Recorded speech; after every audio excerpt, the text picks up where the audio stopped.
पाने की नहीं।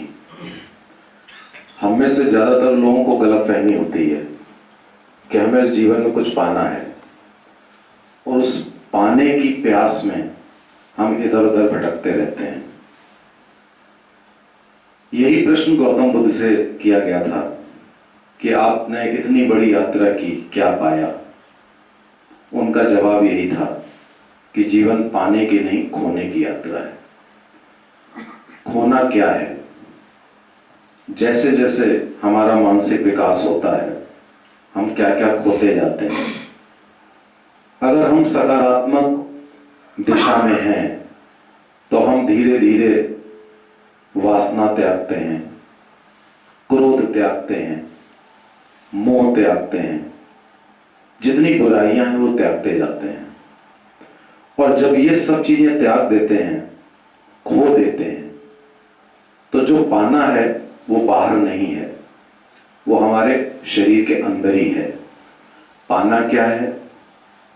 जितनी चीजें पानी होती हैं वो पहले से हमारे अंदर मौजूद होती हैं।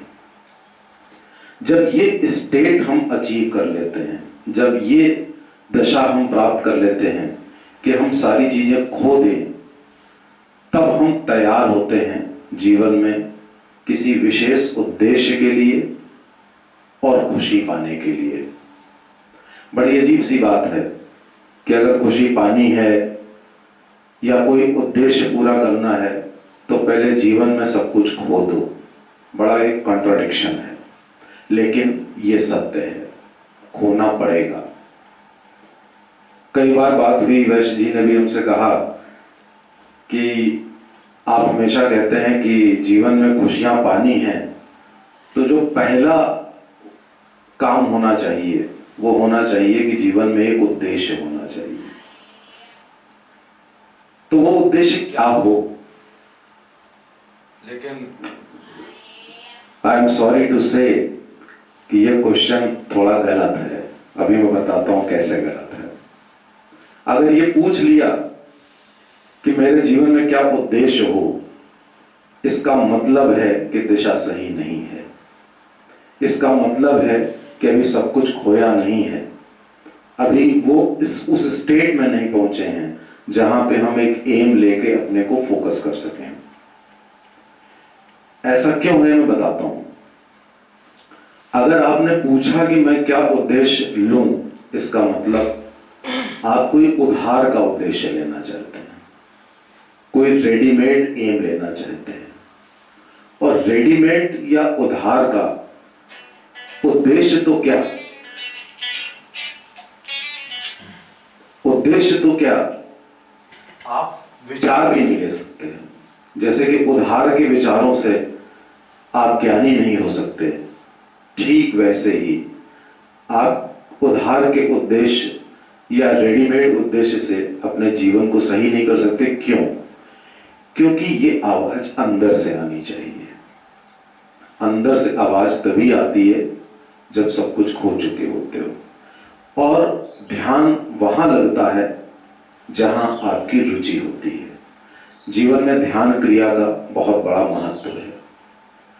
ध्यान, एक तो वो ध्यान होता है जो बताते हैं सारे ऋषि मुनि की सुबेरे उठ के आप ध्यान क्रिया में ध्यान क्रिया करिए, उससे आपकी फोकसिंग पावर बेटर होगी।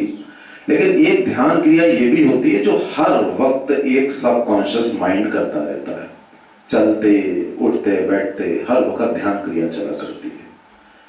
ध्यान सबसे बड़ी चीज होती है जीवन में, क्योंकि ध्यान में जो चीज होती है वही चीज सक्रिय हो जाती है आपके साथ। कभी कभी क्या होता है कि अचानक आपके जीवन में एक मोड़ आ जाता है, आप कोई और चीज फॉलो करने लगते हैं, और आपसे कोई 4-5 साल बाद मिले तो कहता है तुम तो उस समय वो काम कर रहे थे, अब ये कैसे करे, अब कैसे कर रहे हो ये।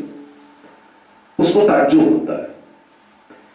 लेकिन उसे ये नहीं मालूम है कि जहां ध्यान क्रिया आई वहां पे आप समय समय पे अपने उद्देश्य बदलते रहते हैं, उसी चीज को सक्रिय करते रहते हैं। अगर आपके दिमाग में वासना आ गई तो आप उसको फॉलो करने लगेंगे। आपके दिमाग में आ गया कि आप कुछ ऐसा व्यवसाय करें कि पैसा आए आपके पास, वो चीज सक्रिय हो जाएगी।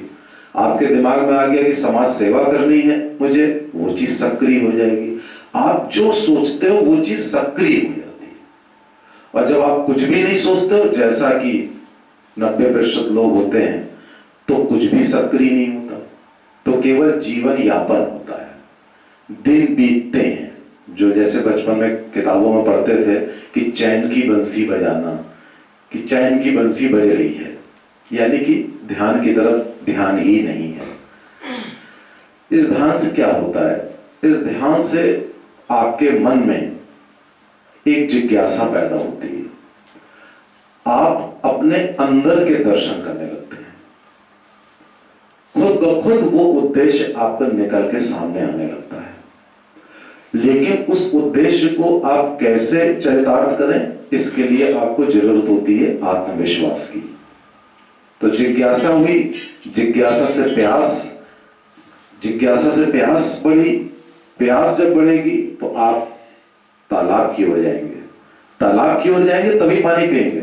अगर आपके अंदर प्यास नहीं है तो आप तालाब के बगल में भी खड़े हैं तो भी आप उसमें कतई इंटरेस्टेड नहीं होंगे। जब ये प्यास जगती है तो एक आत्मविश्वास आता है। आत्मविश्वास बहुत बड़ी चीज होती है, जिसके कारण हम में से ज्यादातर लोग अपने गोल्स परसू नहीं कर पाते हैं। अब आत्मविश्वास में क्या होता है कि हम में से ज्यादातर लोग कहते हैं कि अभी पहले ये हासिल हो जाए तब हम ये उद्देश्य रख लेंगे, अभी जरा सा सेटल हो जाए फिर हम कोई समाज सेवा का काम करेंगे, अभी बच्चे बड़े हो जाए तब कुछ करते हैं। और वो कुछ ना कुछ बहाना लेके काम करता रहता है, लेकिन वो अपने उद्देश्य की ओर नहीं जाता है। आत्मविश्वास के बारे में जो मैंने बात कही कि लोग अक्सर मन में सोचते रहते हैं कि या ये स्टेट आ जाए तब मैं करूंगा ऐसा, ये आपने ज्यादातर देखा होगा, बड़ी आम बात है। एक ऋषि के पास एक चूहा रहता था, तो वो चूहा बहुत डरपोक था, तो बिल्ली को देख करके उसको लगता था कि ये बिल्ली खा जाएगी। तो उसको लगा बिल्ली की लाई बड़ी बढ़िया है, अगर बिल्ली मैं हो जाऊं तो मैं बहुत कुछ कर सकता हूं। तो ऋषि से बोला कि आप तो महाज्ञानी हैं, मुझे आप चूहे से बिल्ली बना दीजिए। तो उन्होंने कहा ठीक है, उन्होंने बिल्ली बना दिया। अब वो जब बिल्ली बना तो उसको ये तो हुआ कि वो पेड़ पर चढ़ने लगा, लेकिन उसको कुत्ते दौड़ाने लगे। जब कुत्ते दौड़ाने लगे तो उसने सोचा यार ये तो बहुत गड़बड़ है कि अब ये कुत्ते से बहुत डर है मुझे, अब भी हम कुछ नहीं कर सकते। तो वो फिर आया ऋषि के पास बिल्ली, उसने कहा कि ऐसा मुझे आप कुत्ता बना दीजिए। तो उन्होंने उसको कुत्ता बना दिया। अब जब वो कुत्ता बना तो उसको लगा कि वो बिल्ली से तो ज्यादा पावरफुल है, लेकिन अब उसको जंगल के भेड़िया आके दौड़ा रहे हैं और वो डर है कि उसको खा जाएंगे। तो वो आया कहने लगा महाराज भेड़िया ज्यादा पावरफुल होता है, हमसे ज्यादा होता है, भेड़िया बना दो तब हम कुछ सुखी रह सकते हैं, खुश रह सकते हैं, स्वच्छंद विचरण कर सकते हैं। उन्होंने उसको भेड़िया बना दिया। अब वो भेड़िया बन गया तो वो शेर उसको सताने लगे। शेर कहने लगे उसको कुछ खाने ना दें क्योंकि भेड़िया से ज्यादा पावरफुल होता है। वो फिर आया महाराज के पास, बोला मुझे शेर बना दीजिए। तो उन्होंने उसको शेर बना दिया। अब जब शेर बना तो उसने लगा अब तो मैं पावरफुल हो गया हूं, अब मैं सब कुछ करूंगा। लेकिन होता क्या है कि उसी समय शिकारियों का झुंड आता है, बंदूकें और जाल वाल सब आते हैं, तो देख के शेर डर जाता है कि अब तो मैं पकड़ के फिर मुझे चिड़ियाघर ले जाएंगे, तब मेरा क्या होगा। तो फिर आता है अपने साधु ऋषि के पास, कहता है कि महाराज फिर से चूहा बना दो। कहने का तात्पर्य यह है कि आत्मविश्वास की जब कमी होती है तो आप हमेशा बहाने ढूंढते हैं, एक्सक्यूजेस ढूंढते हैं, डिनायल्स में जीते हैं। तो जब आप एक्सक्यूज ढूंढते हैं तो एक्सक्यूज, जैसा कि अभी वीरेंद्र जी ने बताया, फियर, तो एक्सक्यूज तभी अराइज होती है जब आपके माइंड में फियर होता है। Behind every excuse there is a fear. जब हमारे अंदर डर होता है तो हम क्या करते हैं, एक्सक्यूज देने लगते हैं कि मैंने ये काम इसलिए नहीं किया क्योंकि डैश डैश डैश, फलाना इसलिए कर रहा है क्योंकि डैश डैश डैश। ये आपको लगभग हर जगह, हर परिवार, मॉर्निंग वॉक, जहां आप जाएंगे आपको ये एक्सक्यूज वाली बातें सुनने को मिल जाएंगी। और दूसरा है डिनायल, कि हर चीज को मना करना कि मैं ऐसा इसलिए नहीं करता हूं क्योंकि डैश डैश डैश। तो हमें से ज्यादातर लोग एक्सक्यूज और डिनायल्स में जीते हैं। इस वजह से ना तो आत्मविश्वास पैदा होता है, ना जिज्ञासा पैदा होती है, ना प्यास पैदा होती है। और जब ये इन चीजों का अभाव है तो हम उद्देश्य की ओर नहीं जा पाते। उद्देश्य की ओर तभी जा सकते हैं जब हमारे अंदर से एक तड़पन होगी। जैसे बहुत पहले मुझे याद है कि एक व्यक्ति की पत्नी का देहांत हो गया केले के छिलके से फिसलने से। तो उसने अपनी सारे दुख को एक पॉजिटिविटी में कन्वर्ट कर दिया। उसने क्या किया, हम लोग छोटे रहे होंगे, वो अंतर्देशी के पीछे एक संदेश छपवाता था। उस जमाने में कम्युनिकेशन डिवाइस नहीं होती थी, ना तो कंप्यूटर होता था, ना मतलब टेलीफोन ही हो तो बहुत बड़ी बात है। तो वो क्या करता था, अंतर्देशी के पीछे एक संदेश लिखवाता था, केले के छिलके सड़क पर मत फेंको। और उसने उस जमाने में संपर्क साधन कुछ थे ही नहीं। तो धीरे धीरे क्या हुआ, केले के छिलके सड़क पर ना फेंकने की इतनी भयंकर अवेयरनेस हुई कि मैं छोटा था उस समय, और उस अवेयरनेस से हम सब इतने प्रभावित हुए कि उसके बाद से मैंने देखा आज तक सड़क पे लोग केले के छिलके नहीं फेंकते। क्योंकि कई बार ऐसा हुआ है, मतलब इक्का दुक्का होता रहता है, अभी भी होता रहता है कि इक्का दुक्का, लेकिन उसके पहले ये होता था कि लोग केला खाते थे, बस से फेंक दिया, किसी भी गाड़ी से जा रहे हैं फेंक दिया, सड़क पे छिलके रहते थे, अक्सर लोग गिरते थे और लोग हंसते थे। उसके बाद से ये इस फिनोमेना में 90% रिडक्शन आ गया, 95% आ गया कि अब लोग केला का छिलका जनरली किनारे फेंकते हैं, बीच में नहीं फेंकते हैं।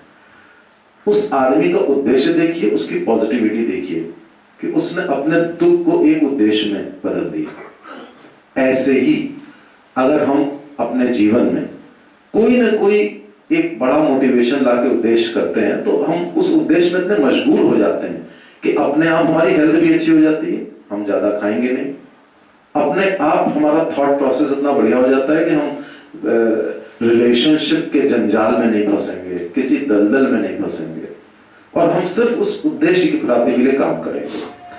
अब जैसे स्पेसिफिक उद्देश्य की बात वैसे साहब करते हैं, वैसे साहब बिल्डिंग बनाते हैं, मकान बनाते हैं। अब देखिए जैसे आप बिल्डिंग बनाते हैं, पूरी दुनिया में बिल्डर्स हैं, इंडिया में बहुत ज्यादा हैं, लेकिन आपने देखा ऑलमोस्ट 100% बिल्डर्स क्या काम करते हैं कि एक जमीन का टुकड़ा है, उसके ऊपर मकान बना दिया या उसके ऊपर अपार्टमेंट बना दिया और उसको बेच दिया, ठीक, पैसे हो गए। बिल्डर बहुत रिच होते हैं, सब जानते हैं। क्यों? क्योंकि उसका जो टर्नओवर होता है वो कम भले हो, लेकिन उसमें जो बग्स इन्वॉल्व होती है बहुत ज्यादा होती है। मतलब आप मुंबई में देख लें बिल्डरों को कि एक बिल्डर एक अपार्टमेंट से जितना पैसा कमाता है, एक पढ़ा लिखा शख्स, बहुत ज्ञानी पुरुष, एक जिंदगी में क्या तो 7 जिंदगी को ना कमाता हूं, कितना पैसा होता है। लेकिन वो बिल्डर अरबपति होता है, लेकिन वो अपने जीवन में तब भी उद्देश्यों से पीछे रहता है। ये बात सुनिएगा, बड़ी इंपॉर्टेंट है। वो ये पीछे रहता है कि वो केवल उसका उद्देश्य रहता है कि किसी तरीके से हमें पैसा मिल जाए, हमारी लाइफ कंफर्टेबल हो जाए।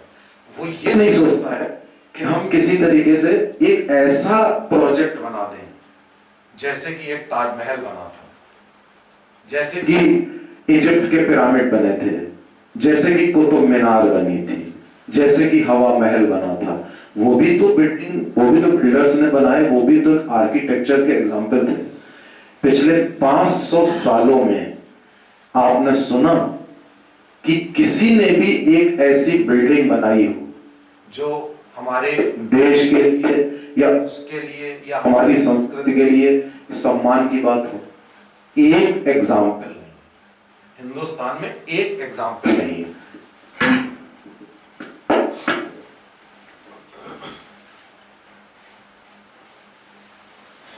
मेरा ये कहना है कि अगर इसी उद्देश्य को कोई भी बिल्डर अगर ये सोचे एक छोटा सा ऐसा मकान बना दें, एक छोटा सा ऐसा मकान कि वो अर्थक्वेक प्रूफ भी हो, डस्ट प्रूफ भी हो, शॉक प्रूफ भी हो, कोई डेंजर प्रूफ भी हो, बिजली गिरती है उसकी भी प्रूफ हो, सवेरे उठते ही सूर्य की पहली किरण अंदर स्थित मंदिर पे आ रही हो, वास्तु के अनुसार एक एक चीज हो, बुजुर्गों के लिए सेफ्टी इतनी ज्यादा हो कि ऐसा प्रूफ हो कि उसके अंदर कोई दुर्घटना ना हो सकती हो। इस तरह की कई चीजें हैं, प्रूफ आप जोड़ते चले जाइए। कोई भी एक बिल्डर, आप बिल्डर हैं, अगर एक ऐसा प्रोजेक्ट बना दें, एक छोटा सा मकान, और उसको बनने के बाद अगर आप ये एडवर्टाइज करें कि इसमें इतनी लिस्ट है कि इतने प्रूफ हैं इसमें, ऐसा मकान आपने देखा नहीं होगा।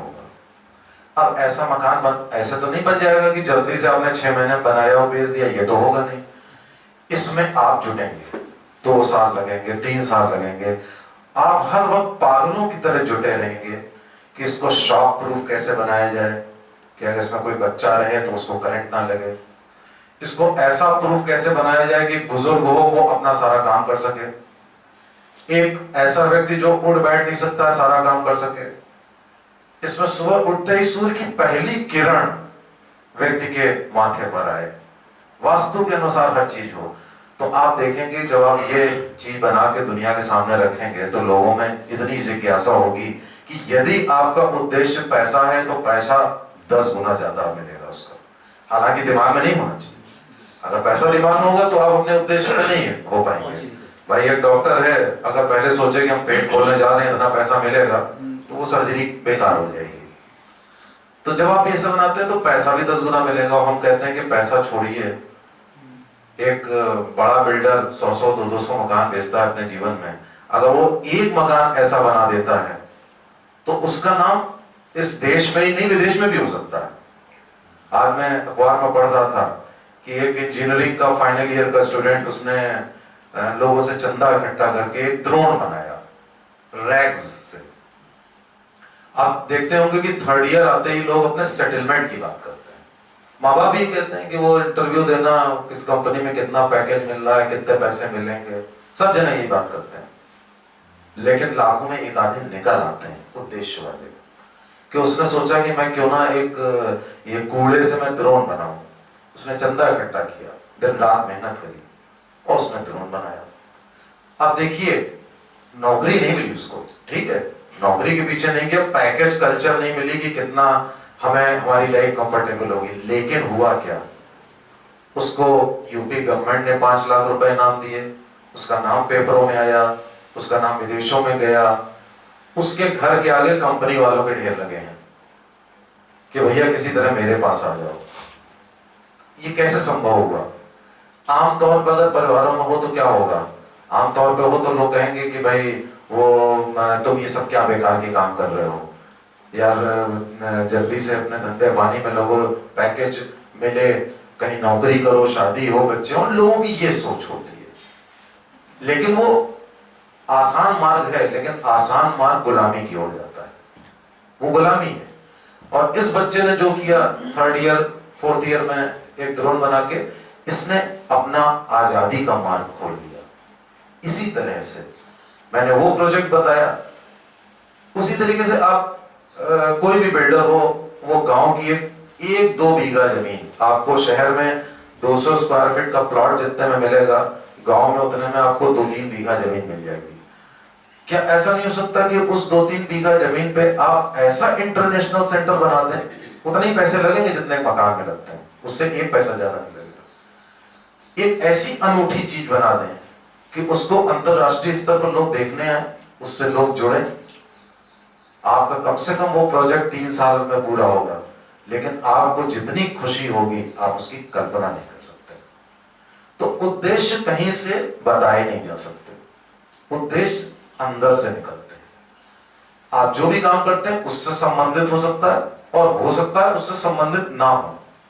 कई बार ऐसे लोग मिलेंगे कि उससे संबंधित बिल्कुल कोई काम ही नहीं होता है, बिल्कुल अलग ऑपोजिट डायरेक्शन में उनका उद्देश्य होता है, लेकिन ये अंदर से आवाज आने की बात है, ये ध्यान की बात है, ये सेल्फ रियलाइजेशन की बात है, और ये जीवन में खोने की बात है। जितना खोते चले जाओगे उतना ही ध्यान बढ़ता जाएगा, उतनी ही फोकसिंग बढ़ती जाएगी, उतने ही नए नए उद्देश्य पैदा होते जाएंगे।